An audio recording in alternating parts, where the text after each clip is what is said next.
الحب موجود بكل مكان حولك، قد يكون حبا لشخص أو لشيء ما، وقد يكون حبا لوطن جميل.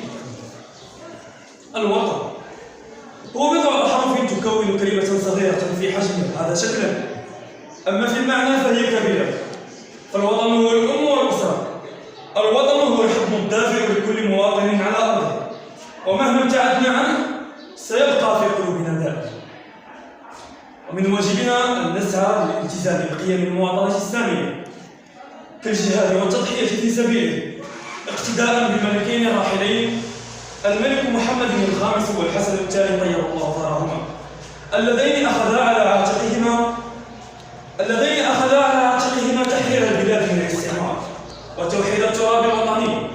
وأريد أن أشير إلى قضية الصحراء المغربية، وأشيد بدور الملك محمد السادس نصره الله دبلوماسيا في أخذ الاعتراف بمغربية الصحراء،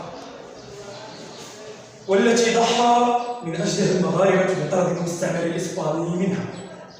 وخير مثيل على هذه التضحية الحدث الذي نعرفه كلنا، ألا وهو المسيرة الخضراء. فالمغرب في صحرائها والصحراء في مغربها إلى أن يرث الله الأرض ومن عليها. وعلينا أيضا أن نلتزم بالأمانة، فبلدنا أمانة من الله جل وعلا لنا، لقوله سبحانه وتعالى: ثم جعلناكم خلائف في الأرض من بعدهم لننظر كيف تعملون. فنحن خلفاء في هذه الأرض ومسؤولون عنها وعن إصلاحها وعن تعميرها. وأيضا يجب علينا الانضباط والمسؤولية والقناعة والإخلاص والوفاء والنزاهة، كلها قيم وطنية يجب أن يتحلى بها كل فرد في مجتمعنا، وذلك لنرفع رايتنا عاليا ونسير ببلدنا قدما ونؤكد على قوة وشجاعة ومسؤولية المغاربة، الشيء الذي أكدناه عبر تاريخنا القديم والعريق.